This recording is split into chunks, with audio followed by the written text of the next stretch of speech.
বাংলাদেশের তুলনায় র্যাঙ্কিংয়ে এগিয়ে ৭৮ ধাপ। তবুও দলে যখন রয়েছে হামজা দেওয়ান চৌধুরী, তখন প্রতিপক্ষের কপালে চিন্তার ভাঁজ তো পড়বেই, ঠিক যেমনটা পড়ল ভিয়েতনামের কোচ কিম সাং-সিকের। তাই তো তিনি খুঁজছেন হামজার শক্তি মোকাবেলার উপায়। গত বছরের তুলনায় বাংলাদেশ অনেক বদলে গেছে, কোচিং স্টাফ থেকে শুরু করে স্কোয়াড পর্যন্ত, বিশেষ করে বিদেশে খেলা খেলোয়াড়দের অন্তর্ভুক্তির কারণে। এছাড়া আমি হামজার ব্যাপারে জানি, সে ইংল্যান্ডে খেলছে। আমরা তার ভিডিও বিশ্লেষণ করছি যাতে তার শক্তির মোকাবিলা করার উপায় বের করা যায়। আমাদের লক্ষ্য হচ্ছে ম্যাচ জেতা।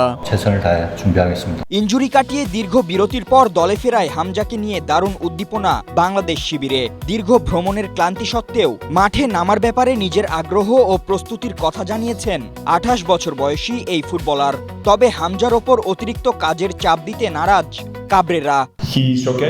হামজা ভালো আছে, তবে নতুন আবহাওয়া এবং সময়ের সঙ্গে মানিয়ে নিতে তার কিছুটা সময় প্রয়োজন। ম্যাচে তার প্রয়োজনীয়তার বিষয়টি আমরা মূল্যায়ন ও বিবেচনা করব।